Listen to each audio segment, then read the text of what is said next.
I've worked extensively in combating human trafficking, combined with my disaster response, where security is a huge issue. If you have something valuable and people are in zombie mode, they will take it from you, no matter what. That things have changed, and that's something that we all need to realize, that rules of war don't exist anymore. You've seen the worst of human nature. How does that human nature manifest when the rule of law dissipates? In crisis zones and disasters, these criminals, they're drawn to that. There's people that I can exploit, there's resources I can exploit. When we were in Ukraine, our mission was to rescue orphans that were on the front line before the people that were trying to traffic them. Human exploitation, human slavery is the fastest growing criminal trade on the planet right now. They're not working as lone wolf criminals. They band together. They form groups. How do you combat a gang of criminals? You're going to need people. Not only are we preparing to survive with resources, we are preparing to combat the criminal element that shows up everywhere, every disaster, every war, every crisis. They're like sharks and there's blood in the water. So if that's not part of your preps, if that's not part of your plan, then you're not ready. World War III is already happening. This is a house of cards, and it is in the process of collapsing right now. You're going to see an economic crash, the likes of which we've never seen. So something unexpected happened. We had a guest come, and I figured it would be a run-of-the-mill gear review style video, sharing his expertise about disaster medicine. And it turned out that this guy had a lot of stories to tell. In fact, possibly one of the most extensive resumes that I've ever come across when it comes to disaster and emergency preparedness. And for that reason, we decided to have an open-ended conversation about all things SHTF, with a specific focus on the criminal element that might arise. So today we're joined by Aaron Asay. He's a physician assistant and disaster medicine specialist with over 25 years of frontline experience in emergency rescue, austere medicine. He's a former firefighter, paramedic, and military disaster rescue officer. He's also led medical teams through some of the world's toughest crises and war zones and international anti-human trafficking missions. With a doctorate in global health and a passion for teaching others, he brings unparalleled real-world experience into the conversation. Without further ado, let's get to it. With preppers, we're prepping for when things go bad. Based on what you've seen, and you can tell us a little bit about yourself, what are some of the biggest misconceptions? Like, what's going to catch people off guard about a full-blown disaster scenario? You know, when you go into a place that's a total disaster, you have people with all their fancy survival gear and all their training, but if they've ever seen that before, as a person who's been in a lot of those environments, what do you think is the number one shocking thing for most people? You know, this sounds cliche to say this, but it's mindset. You have people who have looked ahead and planned and prepared, and they've tried to forecast what's going to happen and then sort of try and have everything that they need to do that. In the process of doing that, they end up building a mindset of survival. They end up building a mindset of improvisation and figure it out and push through, and then kind of like your stoic mentality of, well, whatever happens, happens. This is how it's supposed to be. I just need to do the work. And that, whether that's like chicken or the egg, like, is that first and that's why they do that? I'm not sure. But what I do know is when we respond to disasters or when we're in crisis zones, and it could be,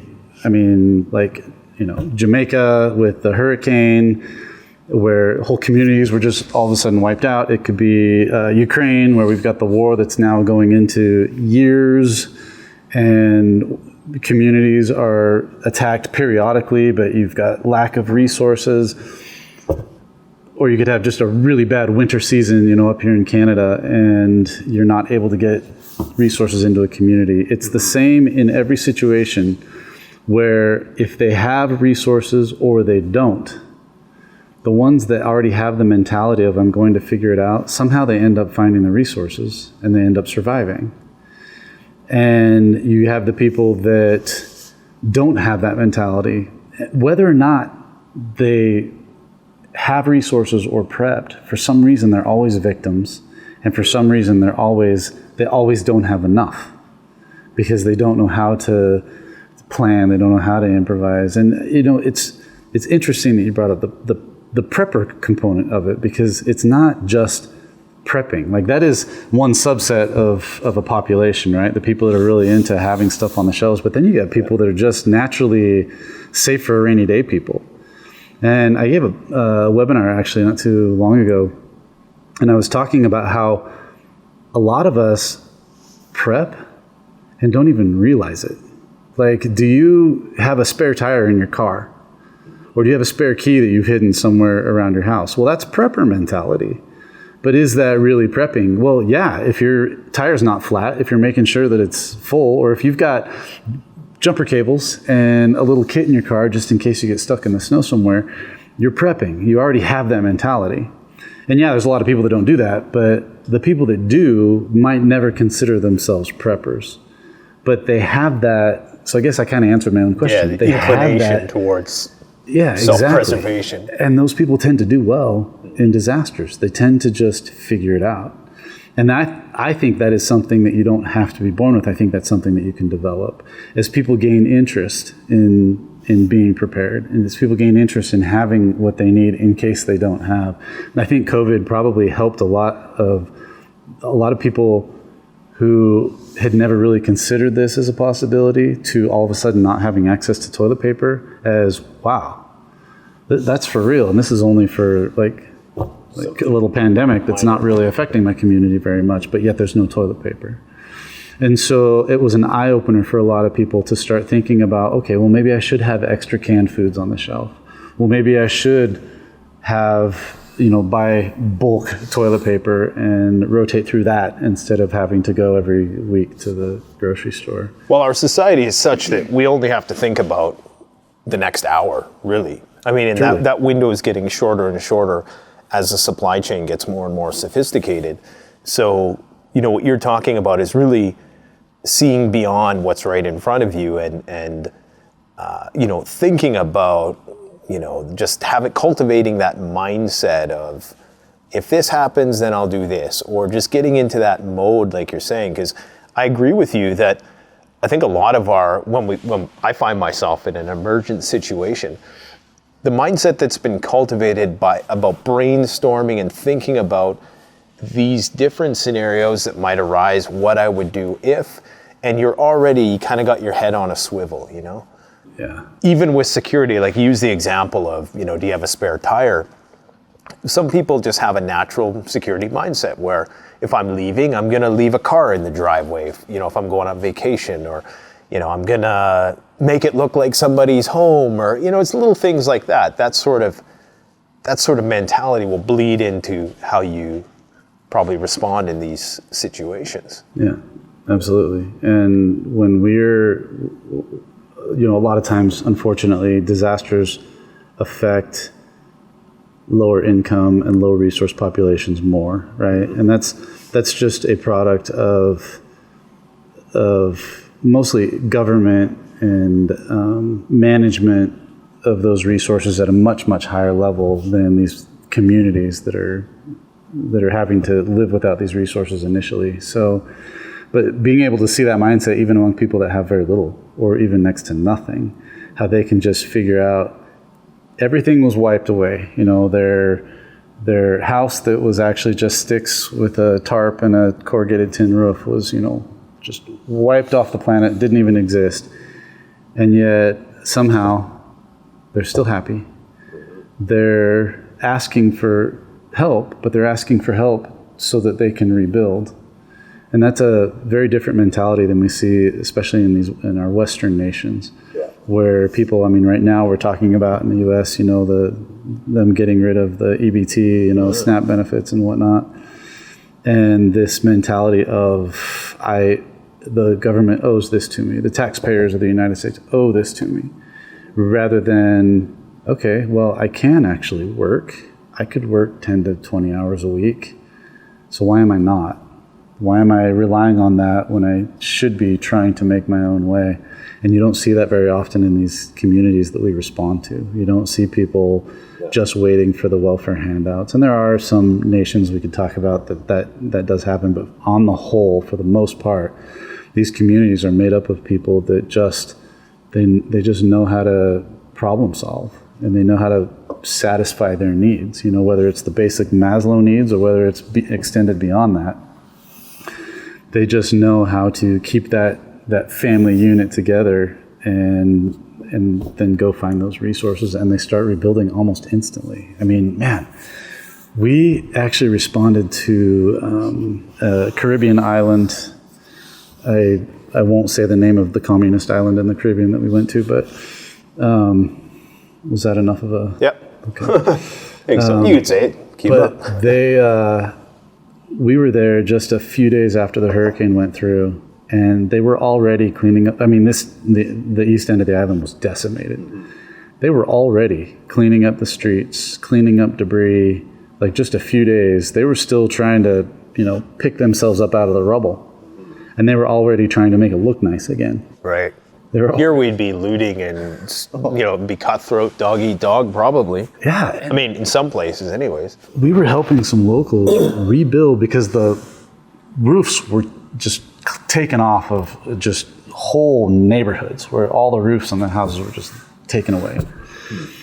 And because of the way the government is down there, you have to requisition all building supplies. So we won't go into the politics of that and getting supplies.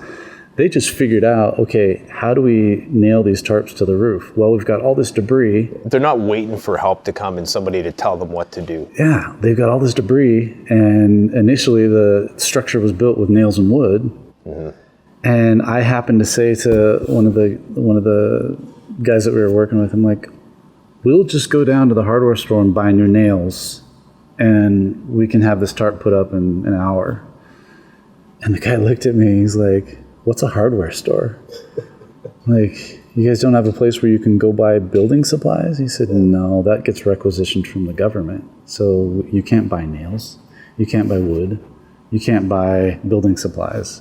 You have to put in a request, and then they divvy it out based on what your needs are. He said, we'll never get nails. And then as he's pulling nails and straightening them out of the wreckage of his home, he's like, so we just reuse them. This is the third time I've rebuilt this house. And I was like, wow, amazing. Well, it's incredible because I'm really worried about how our society would respond to a big disaster like you're talking about. There's been a few benign examples, but we've never really faced a major national disaster where help wasn't coming. And we're not living hand to mouth. Most of us, we have the luxury of having all of these amenities.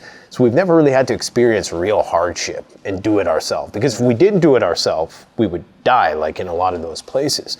So what is your biggest concern should an event of those proportions happen here? How do you think we would respond if a city was just, like a major city was just blacked out for several weeks on end? How do you think we would fare as a nation dealing with those issues? Yeah, that's an easy answer, and it's terribly, and a lot of people will die. We are living hand to mouth but don't realize it. We're living hand to mouth secondhand because a lot of people, so we've got our 3-day supply. A lot of people go to the store like every day, in a lot of communities. Skip the dishes. I mean, or I don't know what you guys have there, but as I was saying, that window is getting shorter and shorter. Yeah. Don't even go to the grocery store anymore. But we're also buying that food on credit. Right. So how many people, because a lot of places you can't even use cash anymore, right? They've got the checkout stands that are, well, this is card only, or you can wait in that line for cash. I'll just use the card, right? Yeah. So a lot of people get into the trap of using that card and carrying a balance on that credit card. I have a question for you. How many people do you think carry cash nowadays? Oh, yeah, I'd say if we went outside and polled 100 people, we would have maybe single-digit % of people that actually have cash in their wallet. And I say that because I know myself, I have been caught without cash in my wallet. We had a guy just I told you we bought a new house. We're all excited about it, and so we decided to put in kind of a new driveway. We needed to expand it a little bit, and so we put in a new driveway. And the cement guy was like, "All right, well, here's the cost, and I'd like it in cash." Like, we don't even have that here at home. Yeah. We had no cash at home, and granted, we had just moved. You got to book an appointment with the banker, and Yeah, so I looked at my wife. I'm like, "How are we going to get some cash from this guy?" We couldn't even figure out how we were going to do it on that particular day. It was a weekend. Could go to the bank, and I realized in that moment, man, how far I've come from not paying attention in my own already very alert life, trying to live in such a way that I'm ready for anything, and I was caught without cash. What if the event you just talked about happened right then? yeah. Nobody's going to have cash. No. There's going to be no way to transact. The only transaction is going to be people stealing stuff. Yep. Well, and there will be a barter system that will show up, but the question for that is when. It might take some time for the barter system to develop, right? And so everybody says, well, I'm just going to stock alcohol and bullets because that's going to be my trade. Well, that's fine, but when there's still cash around, nobody's going to want your alcohol and bullets. Right. And for a certain amount of time, there's going to be plenty of alcohol, and it's going to be freely flowing, and there's going to be plenty of bullets, and they're going to be shot at you probably if you're hoarding stuff. Right. So you're going to go to trade for bullets, and you're going to get bullets, all right. Exactly. So there's going to be time where enough people have to die, and enough needs are not met for the barter system to even develop. Do you see that in places that you go when there's no cash? Like, how does that look, like a barter system emerging? In communities that are tight, and a lot of these communities that we've responded to, they know each other very well, and their families are interrelated, and so you start to see that community coming together to help each other a lot quicker than I think we'll see in the United States. And the reason is because in their daily life, they are already living as neighborly as a community, right? They're already supporting each other and helping each other because of those needs. But in Western nations, we isolate ourselves. We isolate ourselves in our homes. We isolate ourselves on our phones. We isolate ourselves in backyards with, big tall fences. We don't talk to our neighbors. And when this event happens, or really any kind of breakdown in a region like that, where now you are forced to build that network, you're having to start from scratch. Yeah. Getting to know somebody who may not be the kind of person that you want in your survival team, in your survival network. No common values.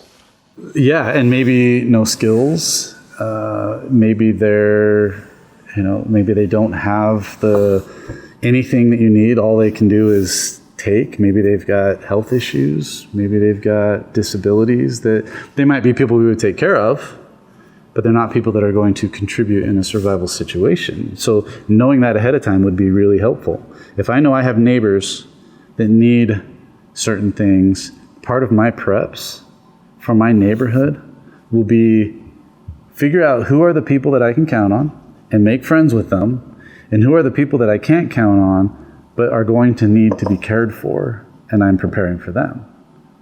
Because they will be a drain, and there is no you just let them die. That might happen, but by just letting them do that, one, there's the humanity aspect, but there's also the neighborhood cohesion aspect. There's people that love that person. There's other neighbors that might have a relationship with that person that maybe I don't have. And so for me, if I'm going to be a leader in that situation, I have to take that into account. I don't have a choice. So it's like that burden is placed on me. Well, guess what? That is now part of my preps. I need to have a plan for that. And these communities that you're talking about, these low resource communities, and where we generally see these disasters happen more frequently, they're already doing that because they know. So they have already created the relationships that they need. They know what everybody in the village can do. And when something happens, they all just go to work. I think you probably have seen this with American, and I say North American preppers.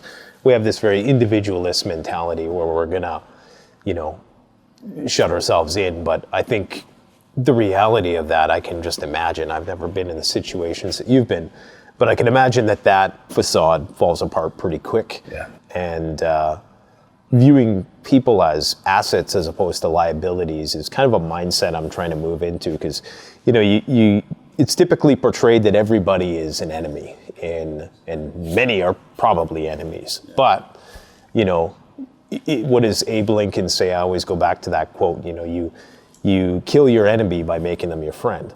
So if you can stockpile things for your, you know, potential would-be people who might find their way into your group who originally weren't part of the plan, you know, you mitigate one problem. Our job when we do humanitarian operations is to go support the community in rebuilding itself.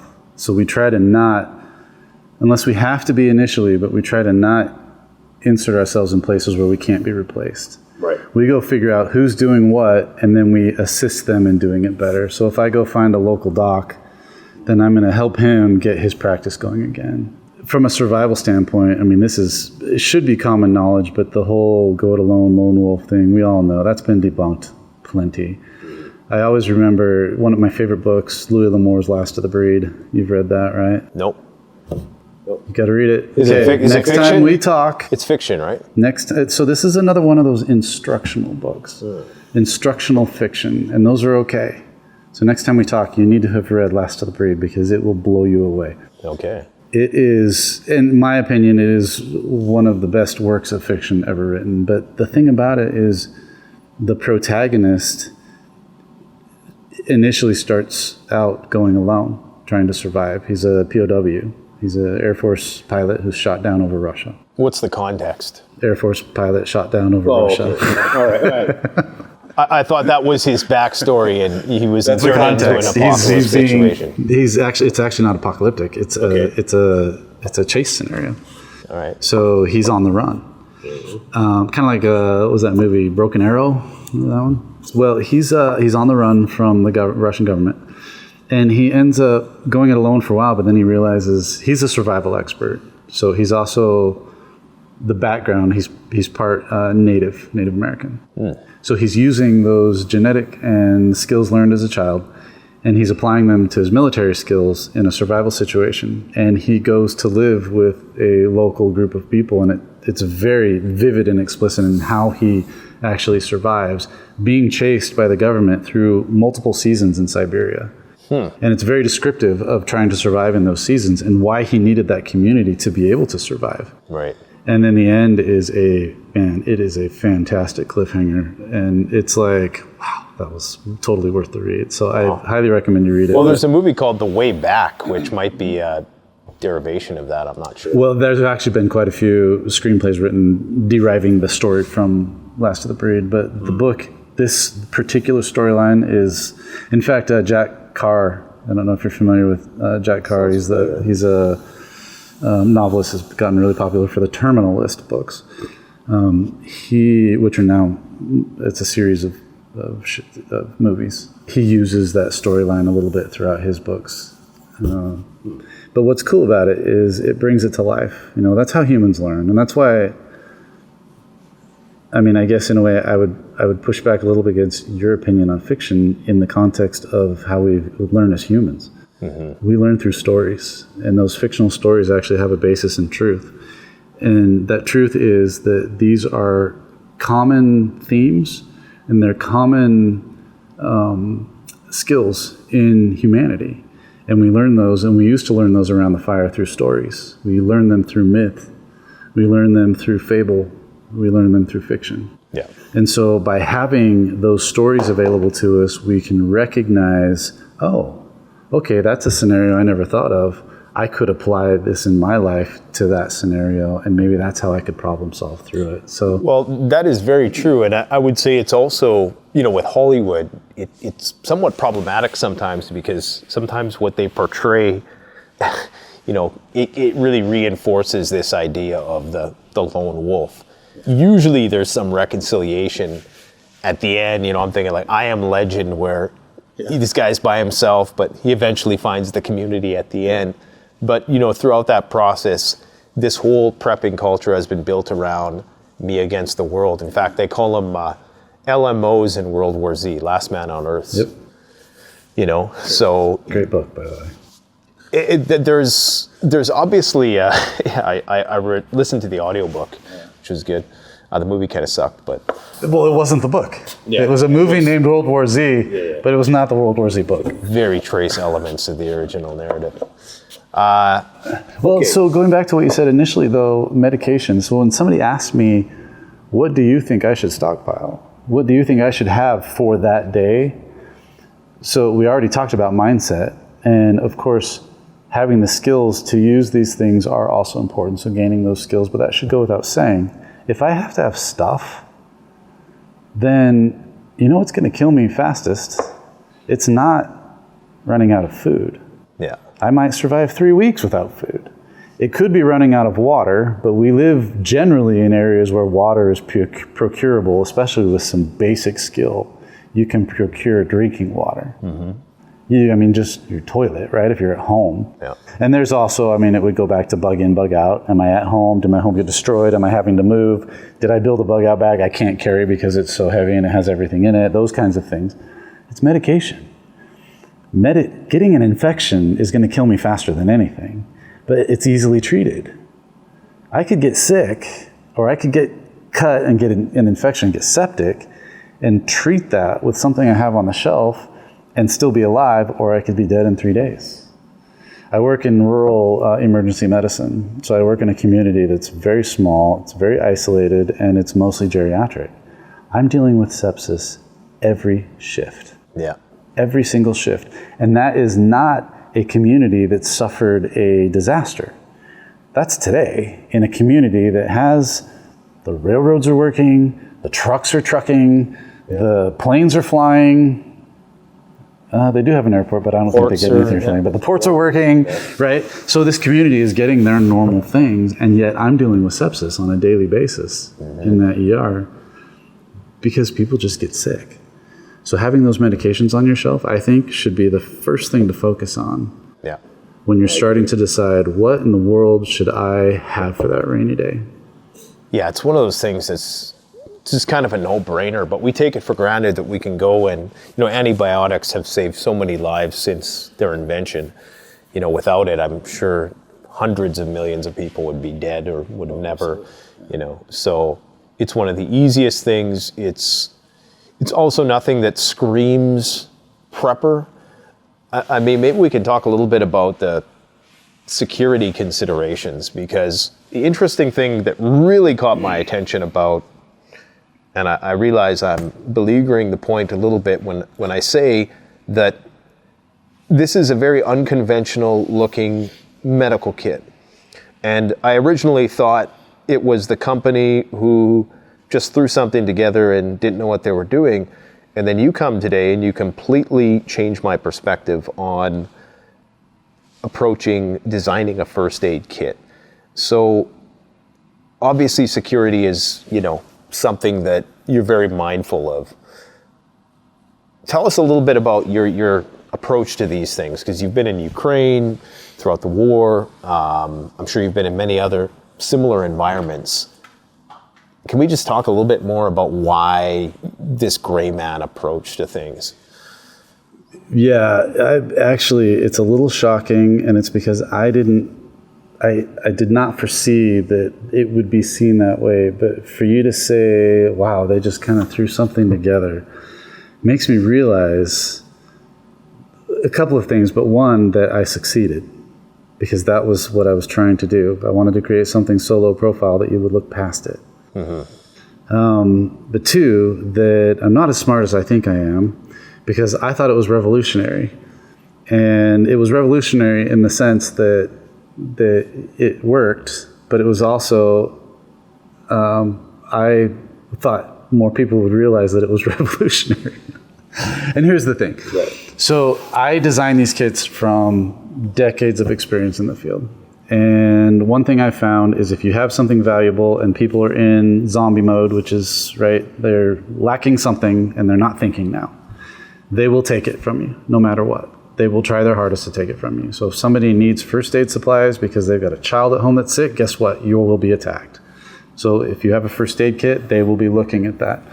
If you are out in public in an area that's about to be attacked by a terrorist, or they're trying to pick their target, and you've got something that looks like it's like a medical supply or something that makes you a valuable person, guess who's going to be one of the targets? They're going to make sure you're included in that blast because you look like you're valuable, because you look like you might be able to help.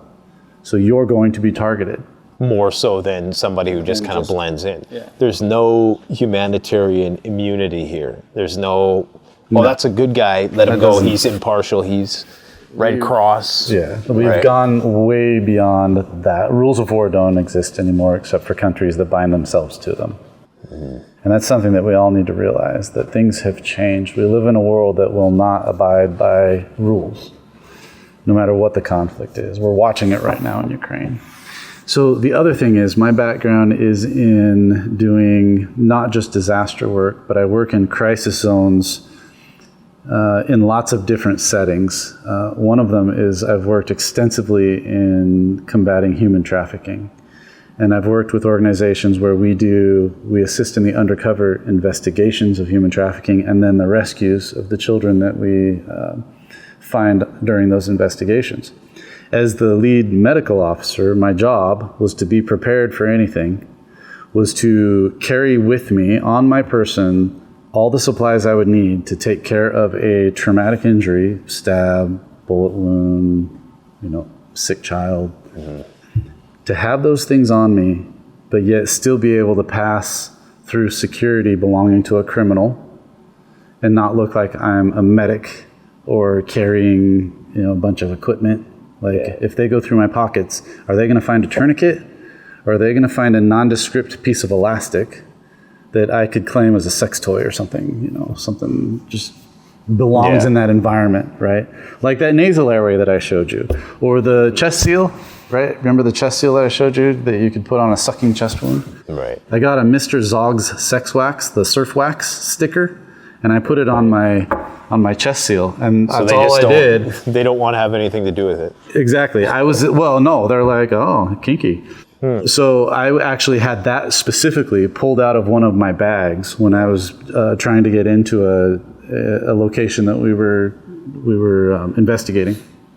And the guy pulls it out and he looks at me. He's like, how do you use this? Right. And I just gave him a wink and grabbed it and put it back in my bag, which also had like some condoms and things just thrown in. There might have been a condom to make it look like in there one too, of them. like it belonged. Yeah, I had a nasal airway in my kit, and on the nasal airway was one of those little silicone cock rings, a brand new one, mind you. It wasn't used.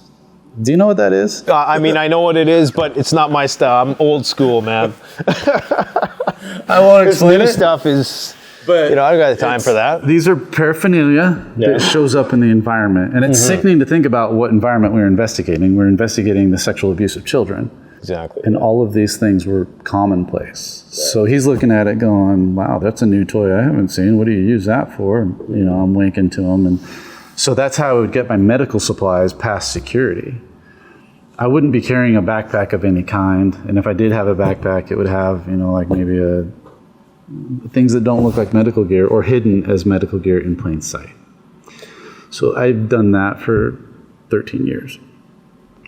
That combined with my disaster response, where security is a huge issue, and my experience as a firefighter has taught me that I want my gear to disappear. I don't want people to know what it is.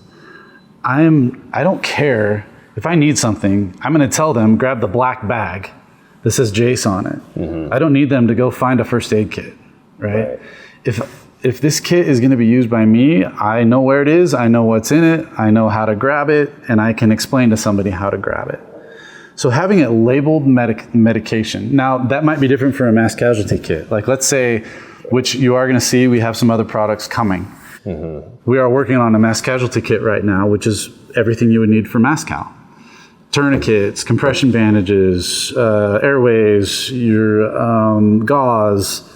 So all of visibly that detectable. and nothing else. Right. And it's going to say JASE and mass cal, and that's about it. But it'll still be in a similar This bag really because is I an want it- SHTF medical kit Yep. in the purest form, because you're trying to blend in. presuming that criminal element is going to be looking for anything and everything that has value in that situation, and one of the things will be medicine and not just medical supplies. Yeah, not just the criminal element. But even be you, your neighbor. Yeah, even you as a person, you might have your labor attempted to be expropriated by some force if they know you're a doctor, if they know you're... Exactly. And I don't want people knowing that. And that. Have you ever had that situation where somebody's like, hey, doctor, you come with us? Yeah, actually, one time. And no, there was one time we had actually already done the takedown, and everybody knew I was the medical guy. But so this is a little bit not exactly the situation that you're referring to. I've never been exploited in that way, but one of the criminals was having an issue. So we were all handcuffed, face down on the ground, and just waiting for the process to work itself so that we could go get on our plane and come home. And one of the cops comes over and says, Señor, ¿tú eres el doctor? You're the doctor? Sí. Ven conmigo. So he grabbed me by the handcuffs, pulled me up, and dragged me into another room. And one of the perpetrators that we had been investigating was having an asthma attack. And he's like, we don't know what to do. He was, and I asked him, I'm like, do you use albuterol? See?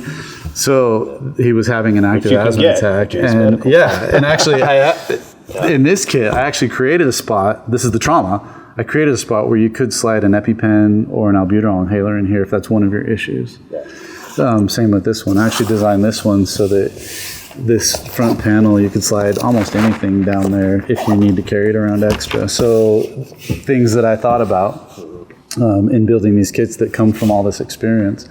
So he unhandcuffed me. I treated the guy's asthma.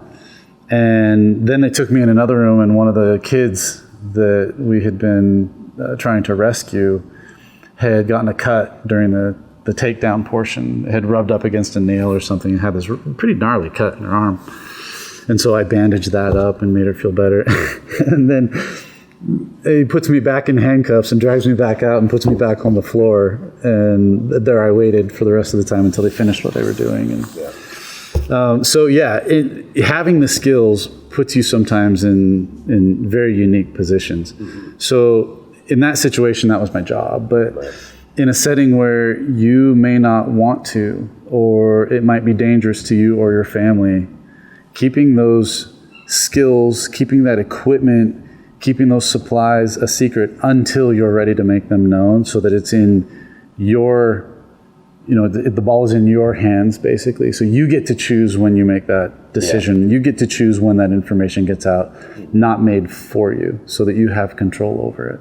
You feel obligated, but it's a survival situation, and it's a moral dilemma. Do you let the guy die, and so you can help other people, or That's a thing, right? There is that moral obligation, but also the recognition that, like, for example, if I'm sitting across from somebody and we're negotiating the price on a child, for me to go abuse that child, it would be really easy in some cases, because we weren't always working with like cartels and criminal organizations. Sometimes they were just one or two guys that this is just their business. A lot of these places we go work in, it's just their business, and we might be having this conversation by ourselves, where it would be really easy for me to reach across the table and just destroy that person right then and be done. The world is better off without him in it. You gotta be strategic. Yeah, because the problem is if I can take the case far enough that he gets arrested, thrown in prison, and maybe killed there, or he gets arrested, thrown in prison, and it's all across the news and everybody in the country sees it, and more people go down. Yeah, that's more of a dissuasion to others. Yeah, and that's much more valuable than him just disappearing suddenly. You've seen the worst of human nature. So how does that human nature manifest when the rule of law dissipates? Like that element that is out there that is probably in plain, it's disguised, it's in plain sight, but these people are among us. We think evil is, we all have our own understandings of it. Usually it's cut and dry. But you've seen this black market, this thing that's operating in secret, and you probably see these people blend in, you know. How do you think that's going to manifest in, I mean, this is a different topic than this, but, you know. It's not. It's actually a pretty similar topic, because in crisis zones and disasters, these criminals that you're talking about, they're drawn to that. So they recognize the opportunity because they're opportunists. So they recognize, okay, there's people that I can exploit, there's resources I can exploit. I'll give you a case in point. When we were in Ukraine, our mission at the behest of the government, this wasn't us just freelancing, was to rescue orphans that were on the front line, get to them first before the criminal element, the criminal gangs could get them and take them away. Right. Take them across the border into Belarus, Romania, wherever they were going. And there were times where we showed up at the same time. And they were working out in the open. Russians weren't shooting at them. Ukrainians didn't really know who they were, so they weren't shooting at them. And it was a race against time to get to these orphanages and get the kids first and get them to safety. Get them to where the government wanted them, where they could actually watch over them, get them away from these front lines. People who are trying to traffic them. People who are trying to traffic them. I mean, 1 month into the war, they admitted there were 20,000 children missing. And that estimate's gone up, I don't know what it's at now, 10x of children. They just don't know where they are. Yeah. So, and that's in a war zone. It's exactly the same in disaster zones. They show up, they recognize, and the reason why I mention the exploitation is because that's the fastest growing criminal trade on the planet right now.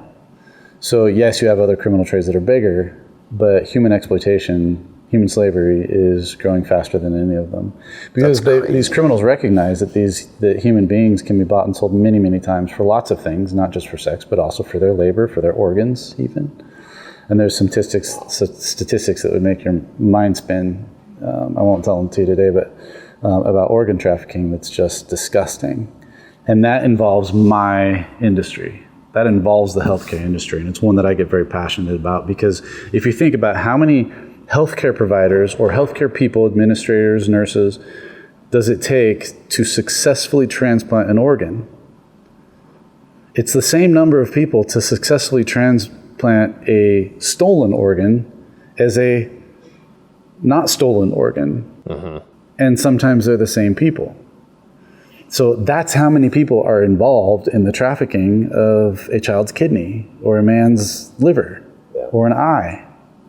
So and those are my colleagues. They'll go to these disaster zones because it's so vulnerable. There's no rule of law. There's no, shit's just hitting the fan everywhere. You can just basically kidnap people. Yeah, and that's why I do get a little bit cynical, because that's the first thing I see when we get there are the exploiters. Mm-hmm. The criminals are showing up to see what they can take, to see how they can benefit from it.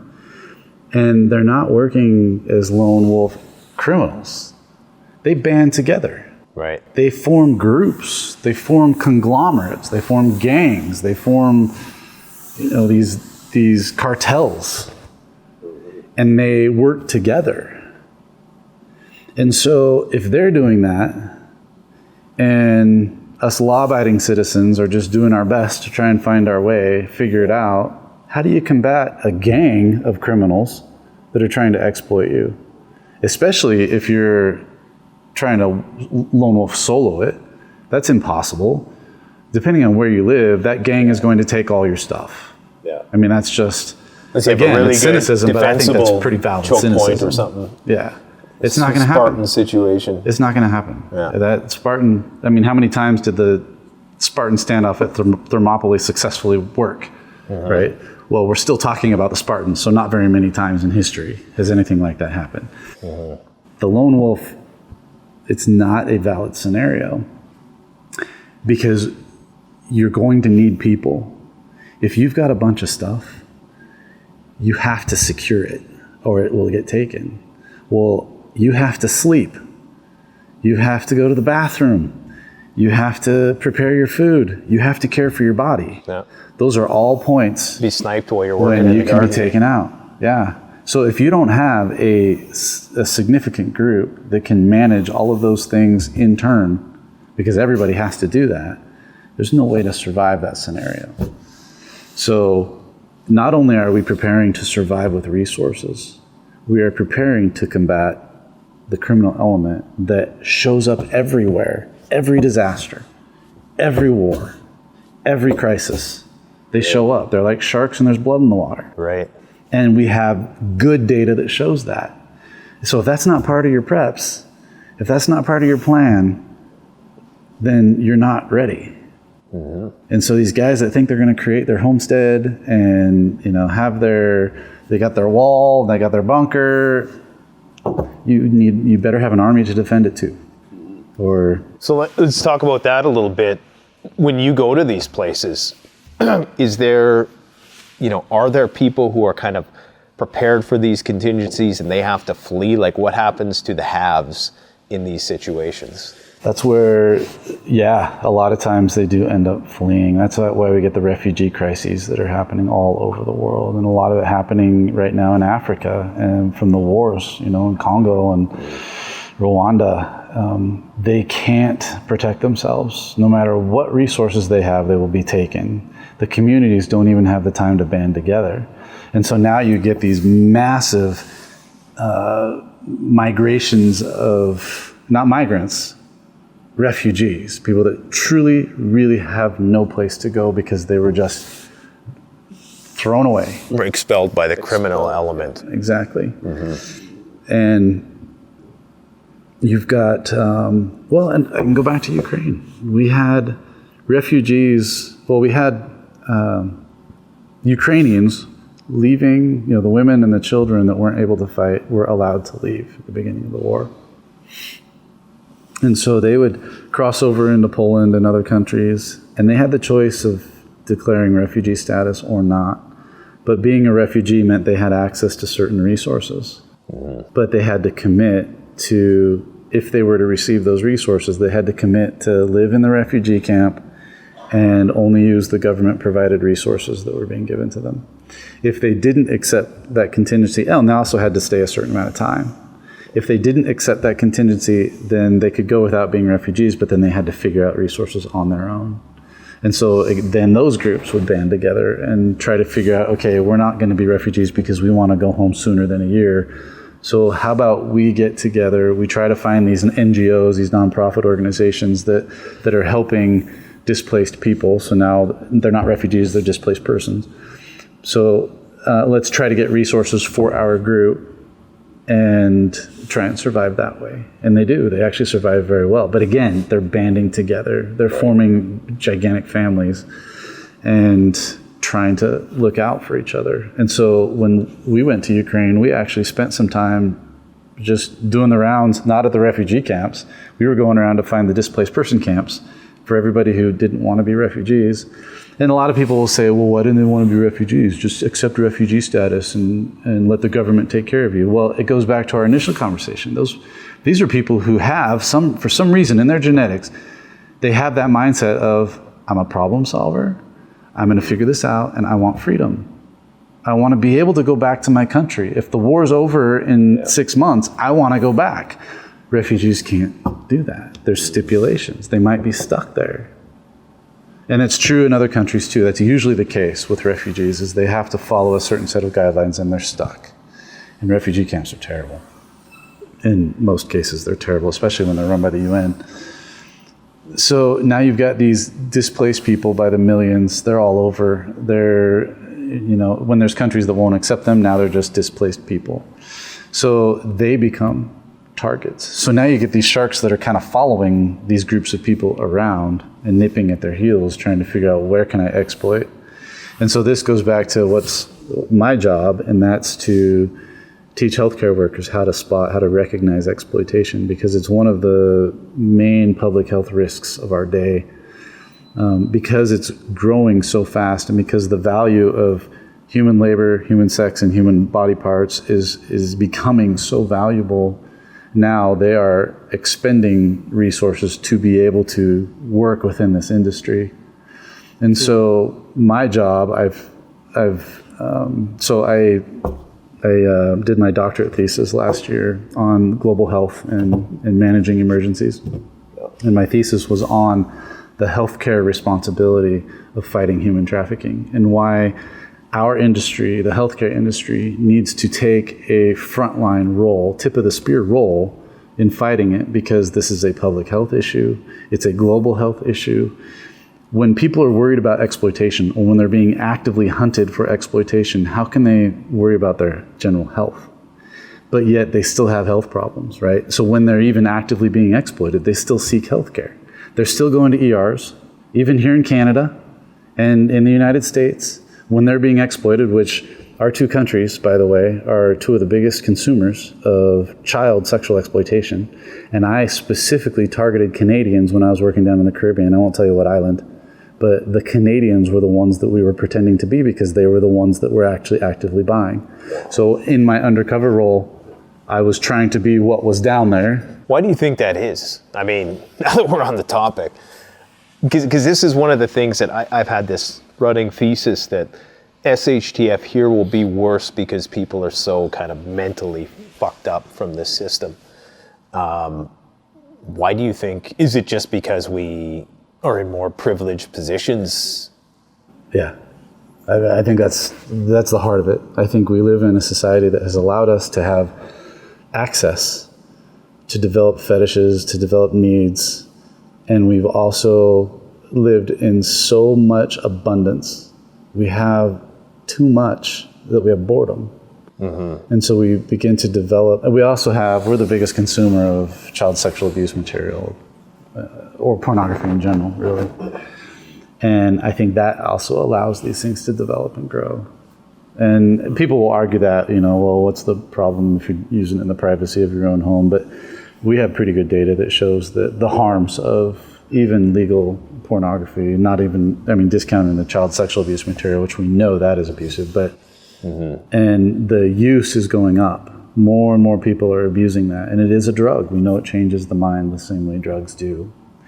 So we've got these drivers, and because we have the abundance, we can travel. We can go places where it's easy to buy and sell what we want. Right. So if I have a fetish for something that's illegal, I can easily go to the Caribbean or Asia or South America and I can buy it.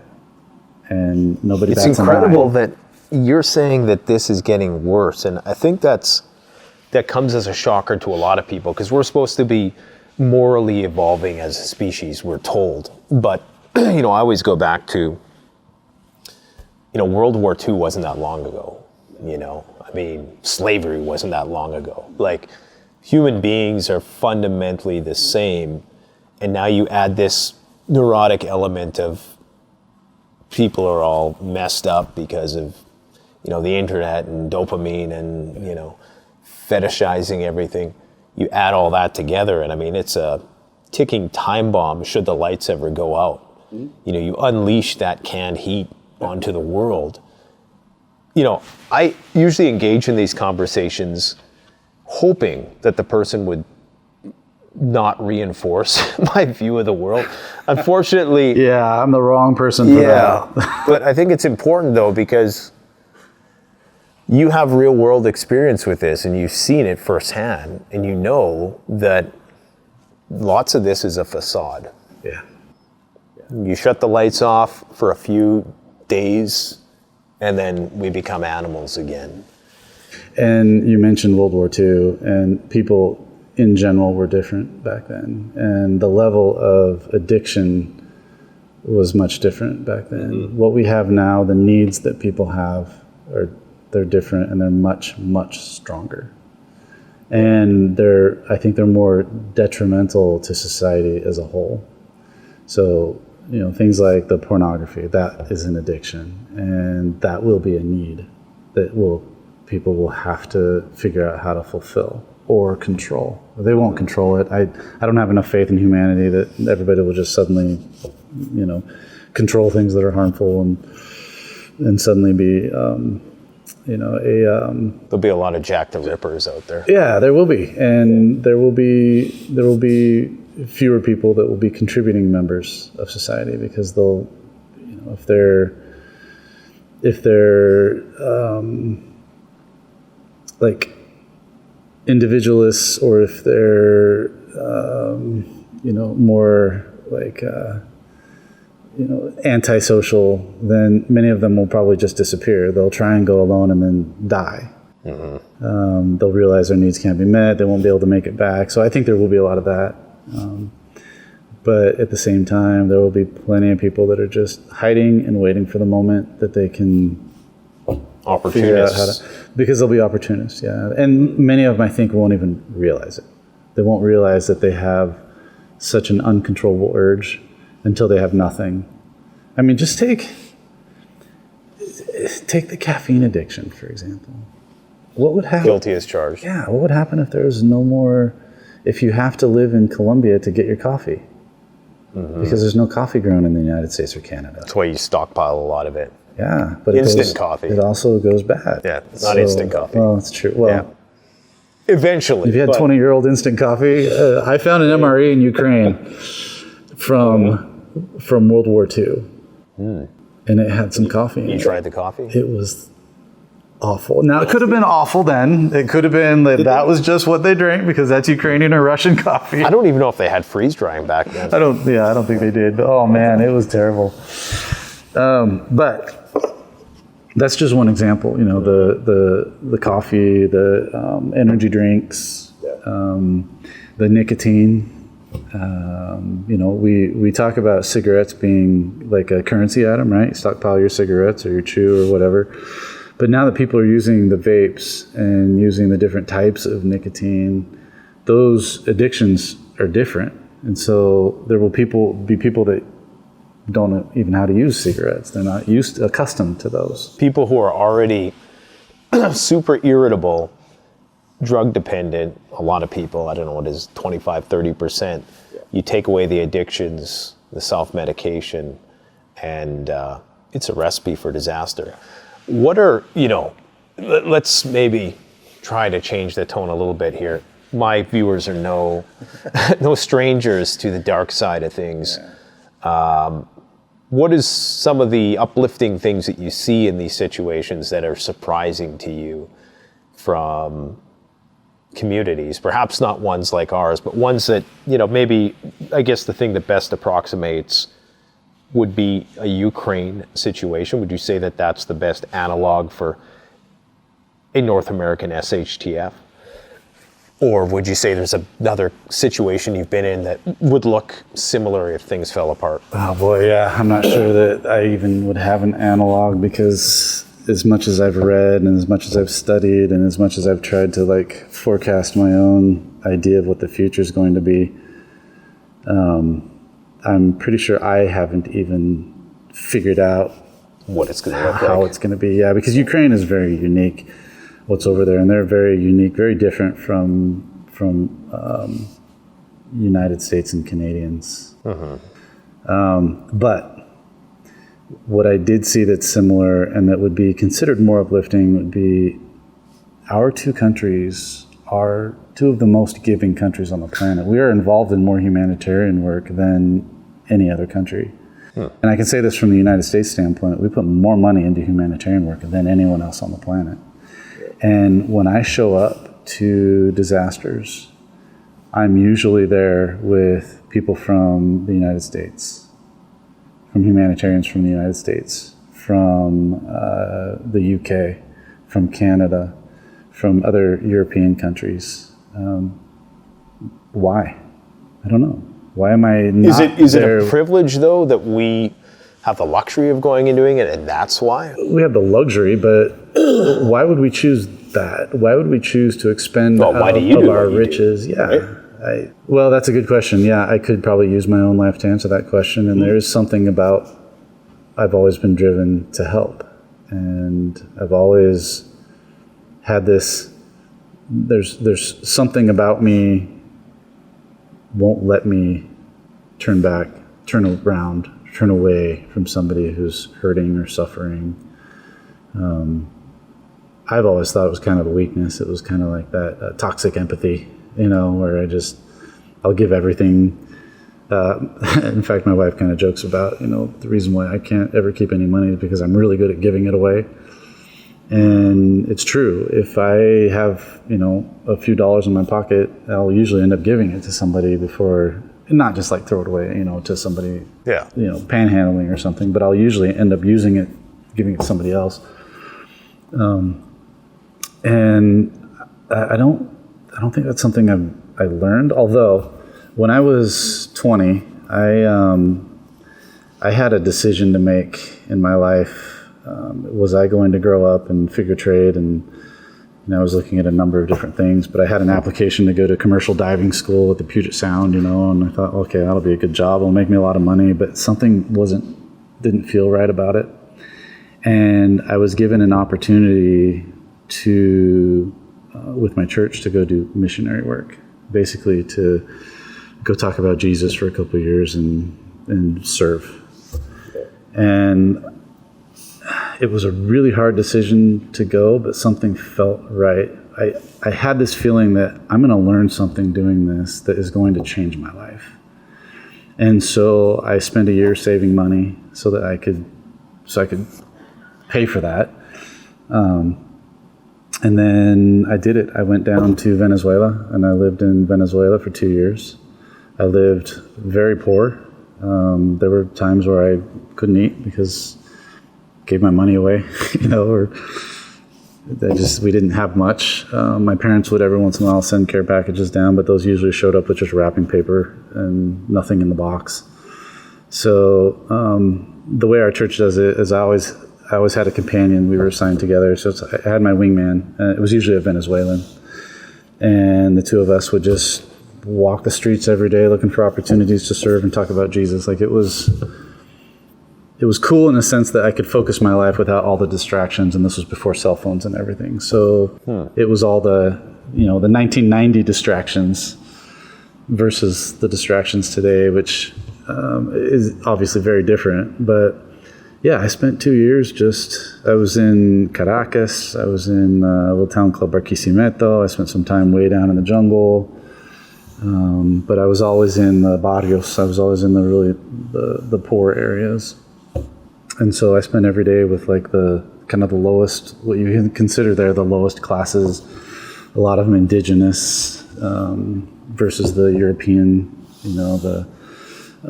of European descent. So there's there's almost like a class system down there a little bit, at least there was then, and it's still kind of the same way now.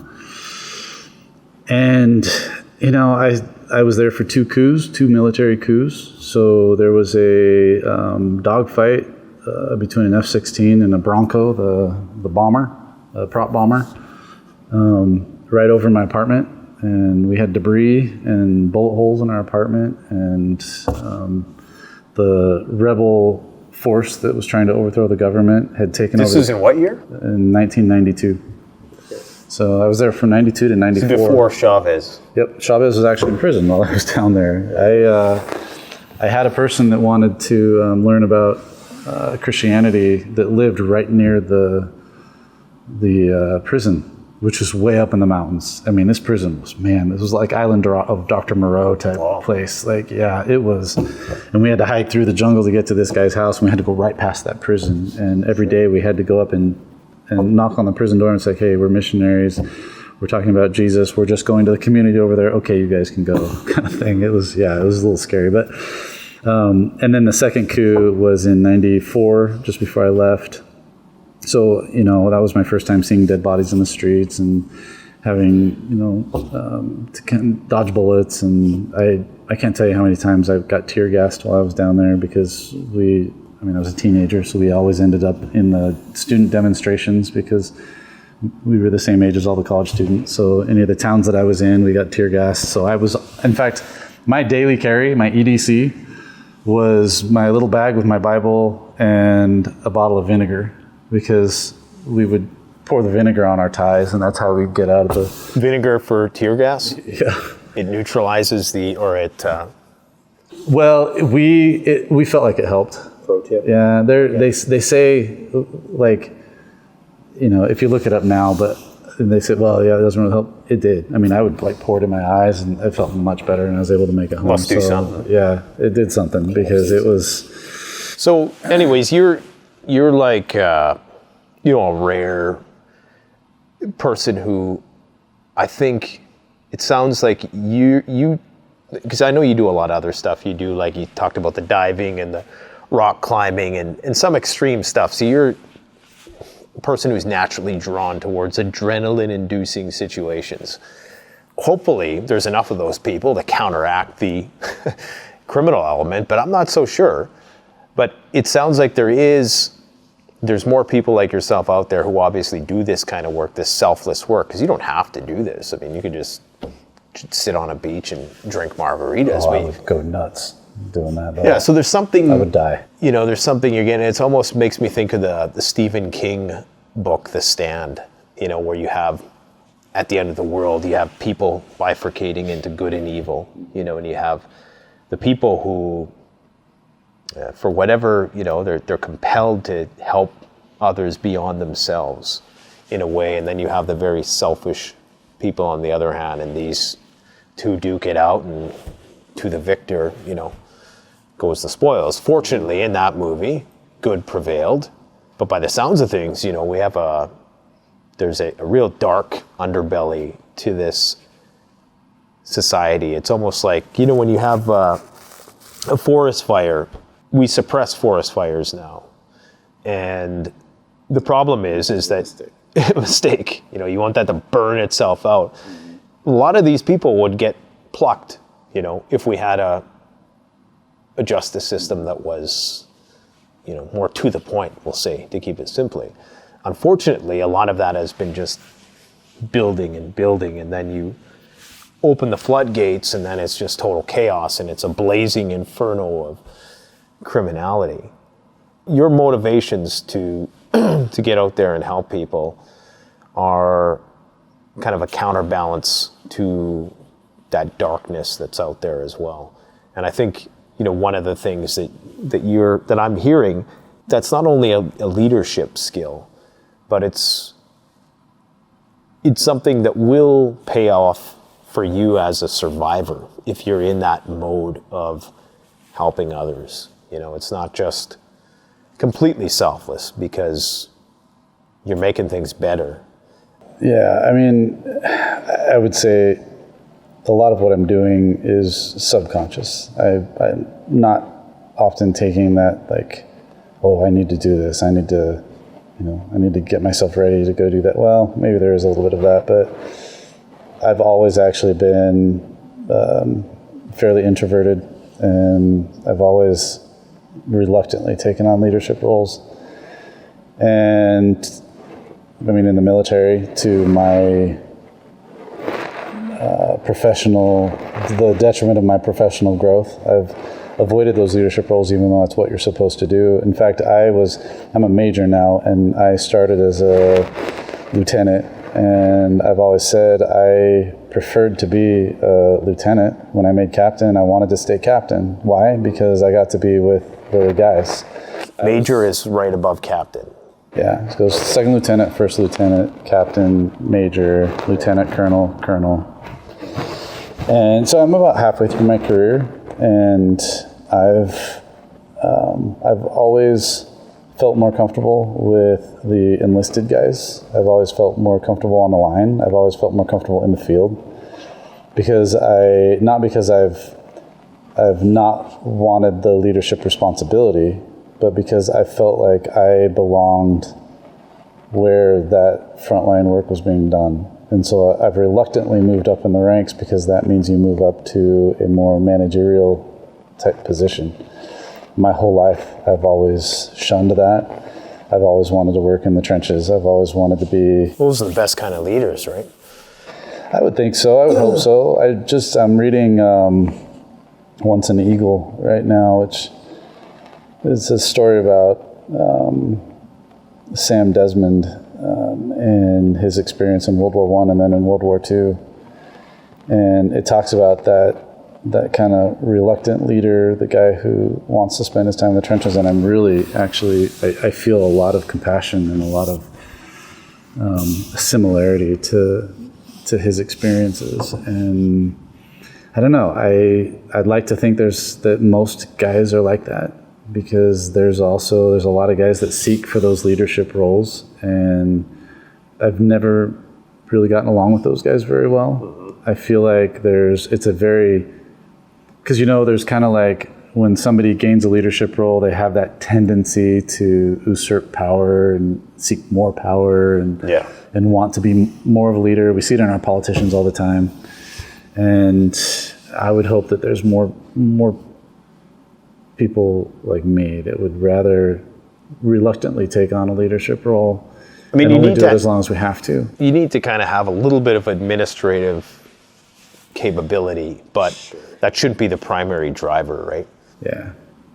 And I think those are skills that you can gain in the process. It's kind of like, well, I need to learn how to do this. It's like, I'm a CQB guy, but I need to learn how to shoot long distance for this one scenario, but then I'm going back to my CQB, that kind of thing.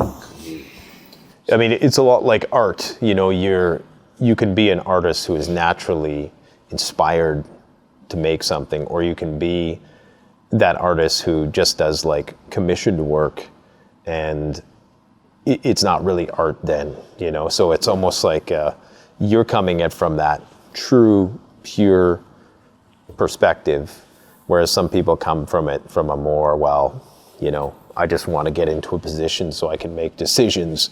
What decisions? For whom? Who knows? It doesn't matter. As long as I can get into that position, I'll be content in life. But it sounds like in doing the work you're doing, you've escaped the worst of this society. You've escaped the worst of the trappings of Easy Street and all of the stuff you talk about with the addictions. And, this is kind of your way. This is how you medicate it with adrenaline. The adrenaline of putting yourself in a situation to try to undo all the shit that's being created. There's definitely a level of adrenaline junkie that comes along with this work. I think you can't avoid it, but... So let me ask you a question about that. So shit's hitting the fan, bullets are flying. What do you do to keep your cool? Well, I probably number one is I keep my focus on the why. So I have a family, I have a wife and children that I live for, and everything I've ever done, obviously after I got married, and the birth of my son actually was probably the turning point when he was laying there not breathing. We had a rough delivery, and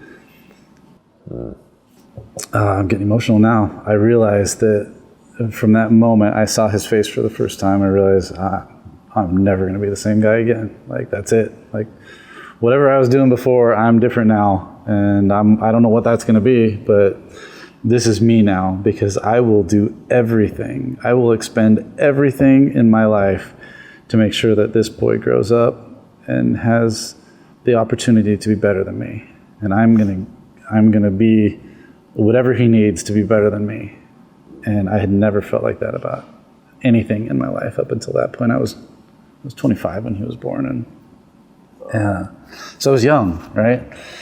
And it's a pretty early age to have that kind of epiphany. It was, but it was like there was no question. It was like, okay, this is it now. Like, there's this little boy. I knew what his name was for years, and I told my wife our son's name is going to be Bodhi. She's like, what do you mean? We're going to talk about this. I said, no, I already know what my son's name's going to be. Like, this was when we first got married. Mm-hmm. So I already had that, somehow I had that connection to him, but it's been the same with all of my kids. I realized he was just the first one. But it took him being born to make me kind of lose that selfish perspective of, this is my life, I need to make it something, I need to grow into something, I need to leave my mark. No, my job in this life is to create sons and daughters that will leave their mark. If the world forgets about me and what I'm doing, that's how it's supposed to work. They're the ones that are supposed to have the name. They're the ones that are supposed to, leave the lasting legacy. My job is to just push them to that, because then they will have been better than me. So you control the fear by thinking of something greater than yourself. Yep. And I also have a very deep relationship with God, so there's a lot of prayer that goes into everything that I do. I mean, it's constant. Like, a lot of people, like, they focus, their prayers are over the meal, they get up in the morning and they kneel by their bed. It's different for me. It's like a constant dialogue. It's, to some people, it's probably kind of weird, but I try to make that dialogue kind of always with God, So he's kind of involved in every decision that I'm making. And man, I can tell you so many stories of hearing that voice saying, Aaron, go do that. And it saved my life. Right. And because of that dialogue, I was able to make that instant decision, not maybe, no, it was turn left there. Holy crap, I just avoided getting killed. Right. So. Something's got you got a book, you got like a Book of Eli type mission going on here. I mean, I'm not religious, but I can kind of relate to you in that it feels sometimes that, when I'm functioning with total integrity, that it almost seems like, because, we all have moments of weakness, but when I'm being the person I know I should be, it seems like there's signs, there's like, I end up moving into the right place that I'm supposed to be in life, that junction, that you finally get to, and you're like, oh yeah, so this is why it all kind of worked out in that way. But I think that's incredible advice, because oftentimes you get advice like, wow, just ground yourself and, remember your training, and these are all good things. But the why is so important, because I think when it comes down to it, the situations we're talking about, you're going to be faced with such horrors that the only way you can really probably get through that is if you have some bigger purpose, some bigger understanding what this is all about, that you're a part of, and it's not just you as a solitary, person doing things for yourself in this life, that it's about a much bigger story, and that can be incredibly motivating. Like, I know myself, I look at my homestead, sometimes I think, like, why am I planting these trees? Like, I'm gonna be fucking 80 by the time these trees are. It's not for you. It's not for me. It's for the next, even if it's not my kids who have that place, I want to build a place, if all goes well and the world doesn't go to shit, I want to build a place that whoever inherits that property will be able to enjoy it and, just have something better than it is right now. That somebody did the selfless act of doing something that they wouldn't initially reap the spoils of. And it's a hard mindset to get into, especially in prepping, because it is very lone wolf focused. It's starting to be, like you said, debunked, but it still kind of colors most of the pursuits, right? The sexy aspect of it is Sure. the lone wolf. Yeah, it's John Wick, it's the lone hero, it's Rambo. Yeah, there's this chapel that was built back in the 1700s, and it was built all out of oak. And they realized that all of the rafters, it was a beautiful chapel, and all the rafters were, they had rotted because they were 200 years old. They had to be replaced, but there was no oak that you could buy to. It was so exorbitant to transport oak from the distance to replace these rafters. And they were trying to figure out this problem, but the church was going to have to be demolished until they realized that the road leading up to the chapel was lined with oak trees that were planted when the church was built. Exactly the number of trees they needed to replace the rafters. I think of that story, in fact, on my the lanyard that I wear at work when I'm in the emergency department, or actually whenever I'm in the clinic. I have a little acorn that's always on it, and I think about that because that's how we should be living our lives, is not, this is going to be a beautiful chapel, people are going to admire my work and think, because it was a beautiful chapel, but I need to make sure that this stands for generations so that my great-great-grandchildren can also be blessed by this. So how do I do that? We live in a world that is good and is evil, and there are the extremes. And yeah, I've seen the extremes, and the terrible things that I've seen that people have done to children, they do sometimes keep me up at night, and they're terrible. But because I have a faith that there's a opposite, that for everything bad, there has to be a good. That's you. Well, I appreciate that, but I believe that it's going to require a lot more than me, because this is bad. But there has to be this. It has to balance. It's a teeter-totter. There has to be that contralateral good. Yeah. Otherwise, it doesn't work. Balance doesn't work. The universe is out of balance, and I believe that the universe is balanced. So it follows the law of physics, that if there is this level of evil in this world, there has to be this level of good. I just need to find it. I just need to be it, or I need to find it, or I need to send it, whatever it is, whatever my job is for that moment. I need to be that opposite, or I need to help support that opposite, because this is real, and this is there, and most people don't even know that it's there.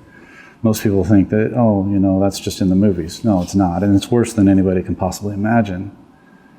But this is there too, and these people are there. And I think in that end of the world scenario, I think when the Tiatwaki, when we get to that point, I think they're both still going to be there. And I don't think there's ever going to be until the final say, and this goes back kind of to faith and believe how you want, but when all is said and done, that will be when this is no longer. But until then, we have to deal with this. We have to be that last bastion. We have to be the contralateral good. Each one of us, or this will win. This side of the teeter-totter will be the heaviest. Yeah. And that is, each one of us has to make that decision every day. Wow. If we don't, then that side goes down just a little bit more. Man, I want to thank you. I mean, I don't know where to end a conversation like this, but I mean, I think, you know, you gave us a lot to think about that is more than we bargained for. Obviously, medication is important, but I think you touch on some issues that are not talked about often enough in prepping. People talk about spirituality, but the way that you articulated it there, I really think it gave something for people like myself who are more agnostic. You gave us something to think about. Semantics. Those are just labels. Exactly. We're talking about the same thing. I feel with this channel, we're trying to evolve prepping to something that is where it should be. And, you know, it started off with, like you said, all the sexy, you know, sensational kind of motivations, but, you know, we're all kind of, because we don't know what it's going to look like on the other side. I think, you know, you probably do. And I just commend you for trying to be that contralateral force, as you say, in the universe, because we're going to need it, man, the way things are going. So on the bright side, I think the reckoning is going to be good, because I think a lot of these problems are caused by maybe excess. And maybe if we have a little bit less, we'll start to... I agree with that. We'll get to figure out what matters most once again. Anyways, man, I look forward to seeing you on other platforms and having these conversations. I could see you and Lex Friedman having a 10-hour conversation. Oh, man, I've always wanted to talk to Lex. I love that guy. We'll see if we can make it happen for sure. Thanks a lot for coming out. Appreciate it. Thank you. I appreciate it. The best way to support this channel is to support yourself by gearing up at CanadianPreparedness.com, where you'll find high-quality survival gear at the best prices, no junk, and no gimmicks. Use discount code PREPPINGGEAR for 10% off. Don't forget, the strong survive, but the prepared thrive. Stay safe.